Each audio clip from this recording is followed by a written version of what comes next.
Okay, let's get right into it. We were yesterday on near the bottom, Daf Lamed Amud Bet. Okay, we were talking about, you remember in the Mishnah, we saw this discussion about Ein Notlin Etzim Min HaSukkah Ela Min HaSamuchla, and then we saw the Beitza that said, right, that was the opinion of Tanakama, that you cannot take Eitzim from the Sukkah on, whereas Rabbi Shimon was Matir. Rabbi Shimon was matir. So for that part, we're discussing the case of a sukkah that is not actually a sukkah. The old joke, right? When is a sukkah not a sukkah? When it's a booth. When it's not Sukkot, but it's Pesach or Shavuot, and this is just a place where you're sitting outside. And we said that you cannot take away from the schach, from the roof of that sukkah, because you're going to be soter the ohel. And then we saw, and the writer said that Rabbi Shimon is matir. We said, why is Rabbi Shimon matir?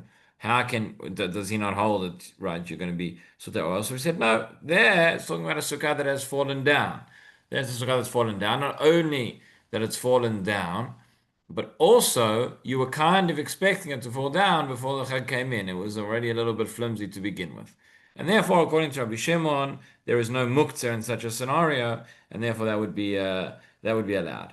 However, when it comes to Sukkot itself, so we have a different issue, and the issue there is not just the fact of that it's going to be soter or hell, though it's related, but the issue is going to relate to the kedusha of the sukkah, that it is muktzah in that sense for all the days of Sukkot. We said that muktzah would apply both to the sukkah itself and to the decorations, right? It's not muktzah in the traditional sense that we have like on Shabbat, where you are not to move it, but it means muktzah in the sense that even on the days of Chol HaMoed, you can't use it for anything else. It's muktzah, it's set aside, and it has that holiness, right?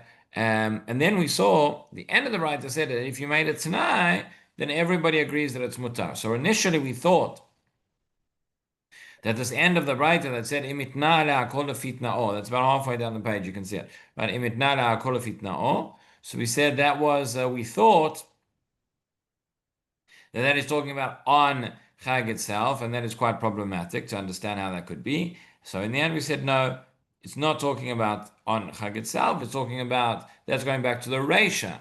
That's going back to the Reisha where we said that Chachamim said you can't take from the Sukkah. Tanakama said you can't take from the sukkah on Chag itself, and Rabbi Shimon said no, you can because muktzah. So if you'd made the Tanai beforehand, then that would be different. So let's see. So yeah, let's pick up from about halfway down. Right? We said shavin b'sukkah achag b'chag she'as Rabbi Menale akol fitna'or and daflam amud bet. Right? Mi ma'ani bat Tanai. Initially, when we understand this Tanai to be talking about the sukkah itself, right? The Sukkot sukkah, right? So we said, how could the Tanai help you? That's one way everybody says it's going to be Asur. ממעני בתנאי, ואמר רב ששת משום רבי עקיבא, מניין נעשה סוכה שאסורים כל שבעה, 12 חג סוכות 7 ימים, לשם. ותניא רבי יהודה בן ביתר אומר, מניין שכשם שחל שם שמיים על החגיגה, כך חל שם שמיים על הסוכה. תלמוד לומר, חג הסוכות 7 ימים לשם.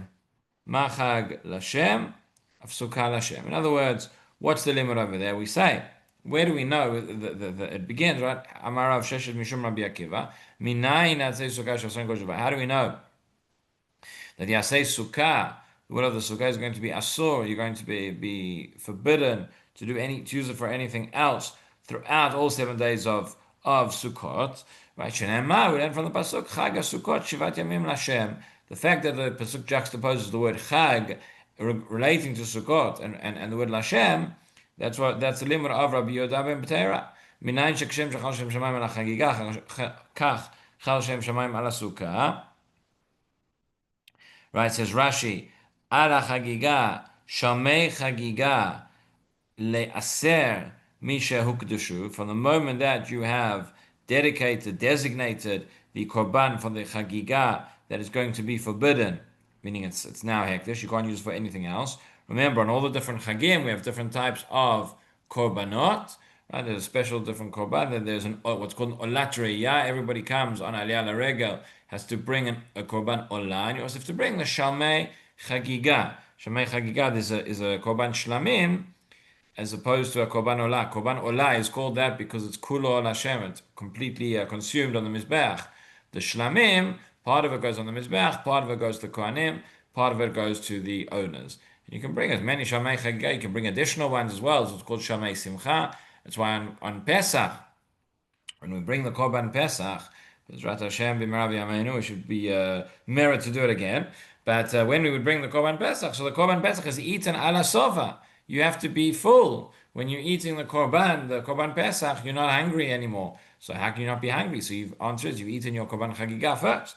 Right, and that's why we have on the Seder plate the two cooked foods. One is zecher Pesach, and one is zecher chagigah, etc. But in any event, the chagigah, so it's a type of korban, and the word chag actually represents the chagigah. And just like the chagigah, that korban is once it's designated, so it's set aside for that purpose. You can't do anything else with it. So too, we say the same would apply to the sukkah itself, and that's learned out from the way that the pasuk is phrased. Right. מניין שכשם שחל שם שמיים על החגה כחל שם שמיים על הסוכה, תלמוד לומר חג הסוכות 7 ימים לשם. מה חג לשם? אף סוכה לשם. חג הסוכות, חג, which means, yeah, חג סוכות, but also implies the chagiga, and that is Lashem, so to the sukkah is Lashem. So you can't do anything else with it. In other words, the whole sukkah is going to be muktzah. Amar of Menashe, Breda Rava, or the Bach has a slightly different guess. Yeah, Amar of Menashe or Shmuel.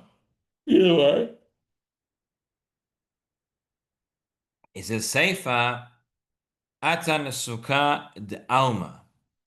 Aval sukkah de mitzvah, Lo mani batna. In other words, exactly what we said. When we say in the Sefer that if there's a Tanai, it's going to be allowed. So again, we're saying, where's the Tanai? The Tanai is relating to what we had discussed before, the Sukkah, which is not the Sukkah of Sukkot, but that is there where we had a machloket, Tanakam and Rabbi Shimon. Tanakam is going to agree that if you made the Tanai, that would be okay.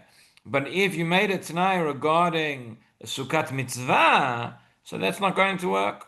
That's not going to work. Okay, let's just see Rashi again. I know we saw this yesterday, but it's always good to do Chazara. Rashi says Seifa. He says, Diktani ve'im hitna alea asukat amat. Okay. Right, the end of the Beitza that said, if you made a Tnai, akol fitna. Or we had thought that was talking about now the second part, which is the Sukkah mitzvah. It says, no, it's talking about an ordinary Sukkah, which is not a Sukkah mitzvah, not a Sukkah of Sukkot. Vareisha the Beitza come out. We're going back to the Reisha, the beginning of the Beitza. If Luguba Tanakama Rabbi Shimon, here we had a machloket between Tanakama and Rabbi Shimon. Diktani einot limetzim mana sukkah, where they said you can't, right? You can't take wood from the sukkah. V'ukimna b'shen nafla mishum muktzah. And we said, what was their machloket? The machloket was in the case of the sukkah that had fallen down, whether it's muktzah or not. The kama. So now we're saying the kama. Im hitna aleh mibod yom she'im tipol machar yisikena. Right? If you had said before Chag came in, you had made a stipulation that if it's going to fall, you're going to take from the wood. So then according to Tanakama as well, that would be okay. But now the question is this. Guys, we've established that the section of the Beitza dealing with the Tnai that is relating to the Reisha of the Beitza, not the second case, because it can't be that if you make a Tnai for a Sukkah mitzvah that it helps, because we said just like the limud from Chagigah, that you can't take away from the Sukkah mitzvah. So now asks the Gemara, is that really the case? Is that really the case for Sukkah mitzvah law? Is it not possible that we can make a Tnai, that we can make condition with a Sukkah mitzvah? Ve'atanya, how do we know? We have this brighter. Sikachach elchata. ותרה בכרמים ובסטינים המצוירים ותרה באגוזים שקדים אפרסקים ורימונים פרחיני ענבים יינות שמנים סרטות ועטרות שיבולים. Okay, these are all sorts of different foods and sheets and colorful things and that they would use to decorate the sukkah. So you've adorned your sukkah with all these different types of decorations. אסור להסתפק מהן עד מוצאי יום טוב האחרון של חג. You can't take them away. You can't do anything else. You can't remove the decorations until after Chag. V'im hitna aleim akol lefitna'o. However, if you made a tnai, then you can. So there you see that explicitly that you can make a tnai when it comes to the sukkah of mitzvah.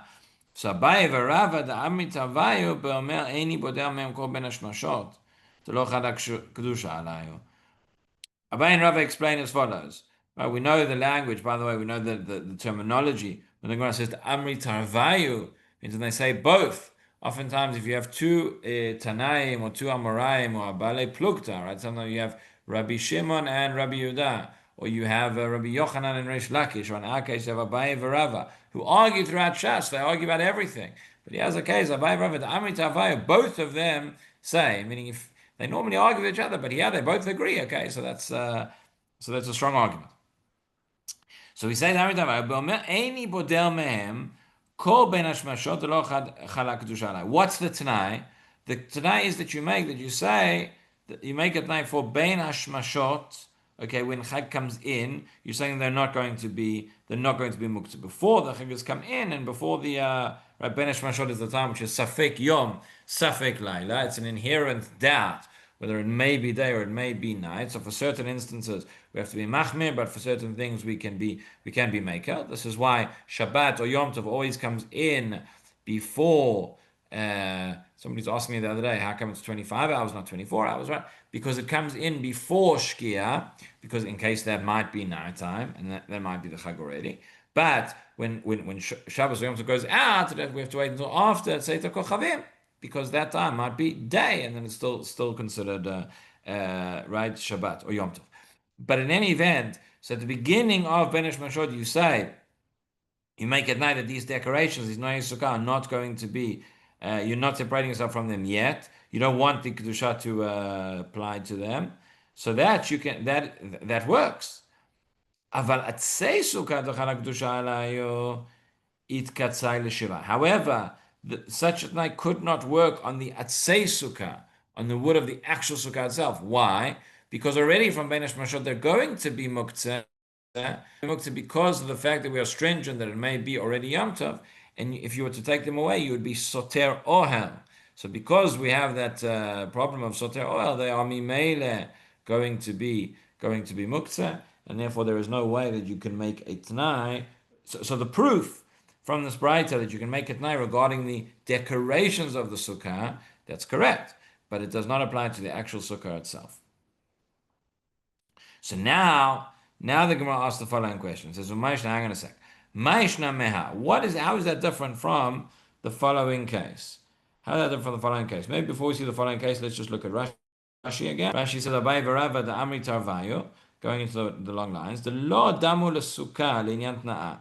In other words, the decorations are not the same as the sukkah itself when it comes to the t'nai. Even though we were assuming beforehand that the decorations are batel and they be considered part of the sukkah. Techimani tna'a. ואומר מבעוד יום איני בודע מהם, מיות כוחי וזכותי בהם נתלן כל שהות אורך של בין השמשות של ערב יום טוב. In other words, a person makes the t'nai that says, I want to be able to take these and do whatever I want with these decorations throughout בין השמשות של ערב יום טוב. Okay. hilkach b'shat b'yat hayom שהייתה קדושה צריכה לחול עליהם. Therefore, when the dinim of muktzah, we follow whatever it was during בין השמשות as well. So לא חלה. לפיכך לא הוקצה. Therefore, they don't become מוקצה. אבל עצי סוכה אינו יכול להתנות עליהם תנאי זה. You can't make such a תנאי for the עצי סוכה even during the בין השמשות. שעל כוחו ייבדל מהם בין השמשות, because they are going to be מוקצה בין השמשות. משום דסתר או לא, because of סותר אוהל. ובין השמשות ספק יום טוב והוא חלה קדושה עלי. And since, therefore, בין השמשות is considered that it might be already, it's a ספק יום טוב, the קדושה is already חל. And therefore they become muktzah for the entire 7 days. So now we ask the question, Ma'ishna meha? Rashi says, Ma'ishna meha, what's different from the following case? The lo amal be'etrog de mishum bein hashmashot kama litakze kol shiva. We're going to see in the following case of an etrog, we don't say now that since it's going to be muktzah bein hashmashot, that it's now going to be muktzah the whole week. Ela lechad yoma, only for 1 day. We'll see exactly the case in a moment in the Gemara. So what's the case? Case is as follows. Says the Gemara. We're about 6-7 lines from the bottom of the page. What is it from the following case? Hiflish shiv'a etrogim l'shivat hayamim. A person separates 7 etrogs for the 7 days of Sukkot. Can you imagine such a thing? Seven different etrogim, right? I thought one is expensive enough, but I assume these are not mehudar mina mehudar grade AA plus, $10,000 an etrog. I think they're a bit cheaper than that. But for whatever reason, the person has right 7 etrogim for 7 days of Sukkot. First shiva etrogim l'shivat hayamim.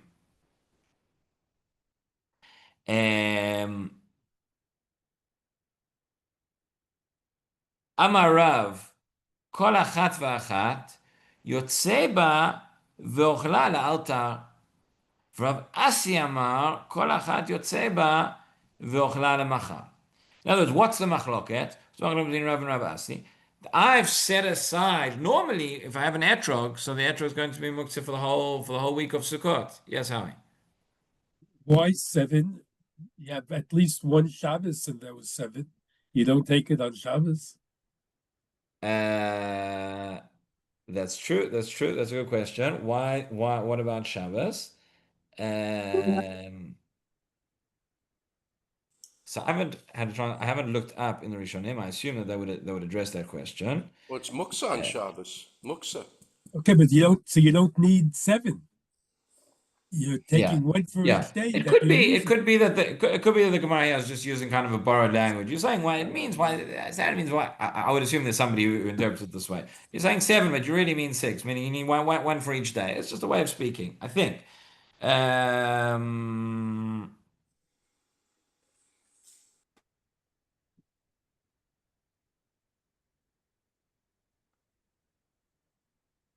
I don't see anything on the daf about it, but okay, I would say maybe it's just a matter of speaking. But either way, the point is you have a different etrog for each day. Now, normally I would say that I have one etrog that's going to be muktzah the whole of Sukkot because it's still set aside for the mitzvah. Here, you're only going to perform the mitzvah that once on one. So the question is, at what point do we say the etrog is no longer muktzah in that sense? So. Right, Rav, kol achat v'achat yotzei ba v'ochla le'altar. Rav says, as soon as you fulfilled on that day, as soon as you fulfilled the mitzvah of that etrog, you can eat it straight away afterwards. Once you fulfilled the mitzvah, that's it, it's finished, it's no longer muktzah. Rav Asi says, no. Asi amar kol achat v'achat yotzei ba v'ochla le'machar. In other words, it's for the entire day, you can understand that, for that entire day of Chag, of Chol HaMoed, whatever it is, that is going to be muktzah, and the next day you can eat it. Right? This is yesterday's etrog, which I have no use for. But the point is that each one is going to be muktzah for a limited amount of time. We don't say that since it was muktzah already at the beginning at Ben Hashmashot that it's going to be for the rest of the Chag. Right? That's going to be the question here. Let's see Rashi. Rashi says Ochlala altar. That was the first opinion. Kasavar lemitzvatah katzah. He holds that it's only muktzah for its mitzvah. Well, in aseit mitzvatah. Once its mitzvah has been done, been fulfilled, it's over. Rav Asi amar yotzeba v'chalal lemachar. Rav Asi says no. You have to wait until the next day. Why? Tekevan it katzai leven hashmashot it katzai lekulayama. Once kulayoma, excuse me. Once it's been muktzah during ben hashmashot, it's muktzah for the entire day. V'atzei sukanami. Kevan da'atni alayu. Le'anot me'en b'cholosh ha'moed. So why don't we say the same thing when it comes to the Atzei Sukkah? Your problem was we said that during Ben Hashmashot of Yom Tov when it's coming in, then they're going to be muktzah. And since it's muktzah for Ben Hashmashot, it has to be muktzah for the whole day. But why does it have to be muktzah for the whole 7 days? That's the question. So you could make the Tanai, and then you could benefit from the on Chol HaMoed. Similar to the case where it's one day. Why are you saying that since it was separated, it was muktzah during that Ben Hashmashot, it's going to be for the whole 7 days? That's the question. So the answer is, so says the Gemara, there's a very big difference between the etrog and between the sukkah. It says hatam the mifsaku leilot miyamim kol chad v'chad yoma mitzvah be'apei nafshehu. When it comes to the etrog, when it comes to Abba Minim, it's true that there is a mitzvah on each of the days, okay? But that is only a mitzvah during the day and not during the night. So when the night comes, it separates between them, and then the next day is a new mitzvah. So this whole concept of muktzah would only apply by each day by itself, right? There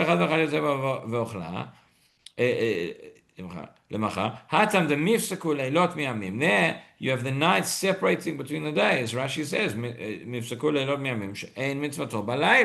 there's no mitzvah during the night. Therefore, kol chad v'chad yoma mitzvah b'ape nafshehu. Therefore, each one is its own independent separately. However, when it comes to the sukkah, we don't have nights separating between the days, right? The mitzvah of sukkah is one continuous mitzvah throughout, from the beginning of Sukkot until the end of Sukkot. So kulu yoma kechada yoma alichtadam. It's as if, in a sense, that it is all one long day, and therefore, for the purposes of the mitzvah, it's all one long day, one long mitzvah, right? And therefore, if it was muktzah ben hashmashot, that is going to continue, and that is going to apply throughout the entire Chag of Sukkot. Okay. Let's turn over. We're now at the beginning of Daf Lamed Aleph.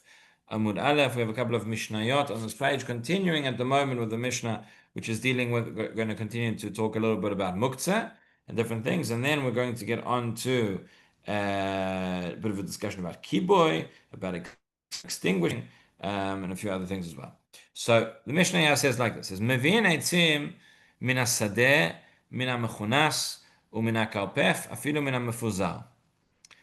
So the Mishnah is talking about bringing wood. Again, this is going to apply on Yom Tov, and it's not going to apply on Shabbat, because on Shabbat the wood would be muktzah in the first place, because you can't light a fire. On Yom Tov, you are allowed to light fire, right?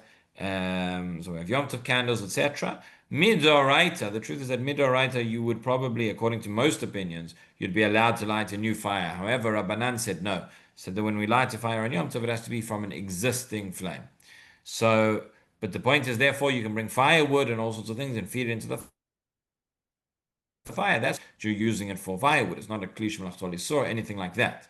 But the wood, right? The question is, which wood is muktzah? Meaning, it has to have been designated somehow. Does that mean I have to physically go and say, I'm using this wood, or just that it's done in a way that objectively we assume that a person had it in their mind, it was not set aside, it was not muktzah in the sense that, you would never use it on Yom Tov. So that's what we're talking about. So mevim eitzim min hasadeh, min hamechunas, umin hakarpef. We can bring wood from the field, from that which has been gathered into a pile, umin hakarpef. A karpef is a sort of an enclosure. It's like a closed off sort of field. Generally speaking, it's not a place where one would live, but maybe it's the concept of karpef comes up in Hilchot Eruvin as well. But the question, so when we're reading, so we're going to have to understand: do you read the Mishnah as follows? Do you say mevim eitzim min hasadeh, min hamechunas, umin hakarpef? Is that three different categories, or is it saying mevim eitzim min hasadeh, min hamechunas? We're saying from the field that which has been gathered already, or right? Is there one category or two categories? Rashi says here on the Mishnah mevim eitzim hatlushim min hasadeh shebetoch hatchum b'yom tov. Okay, we're dealing with wood that has already been detached. It's within the tchum, and that is on, and this is on Yom Tov. The wood has to be detached because to cut it off the tree, for example, right? That would be a malacha which is not allowed on Yom Tov. Umina karpeh mina mechunas, says Rashi, im kanso me'erev Yom Tov.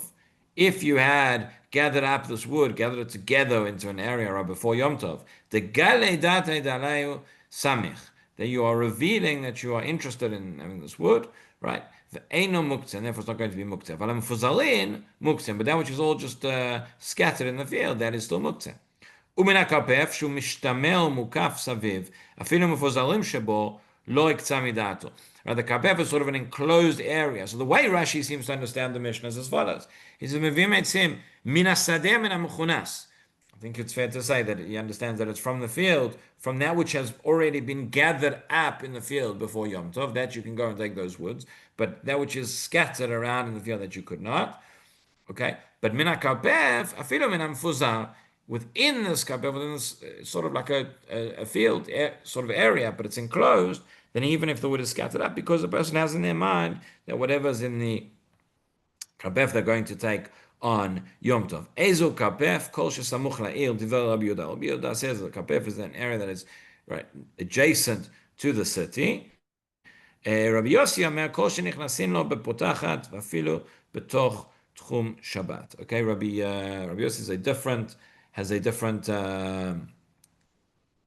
understanding. His potachet is like a key, meaning any time that the kapef is an area, even if it's a bit further away, but so long as it's within the tchum Shabbat, it's not right next to the city, but it's closed off, and you can go and open it up and go inside. The question is, what is the kapef? What is the area that we assume that a person has sort of within their mind that is still designated that they might go and access it on Yom Tov? Remember, we called muktzeh if you have a sort of a shed behind your house. That is considered a muktzeh because it's a place you don't think about. Obviously, if a person intended to go and wanted to knew that they were going to get firewood from the shed behind their house on Yom Tov, so then that would be allowed to do that. Okay, so we'll stop there. We'll pick it up not next week, as I said, next week I'm away, but the following week we'll pick it up from the Mishnah over there. Well, wonderful day, everybody. Shabbat shalom. And have a great week. Be well. Feel good. Enjoy the week. Thank you. To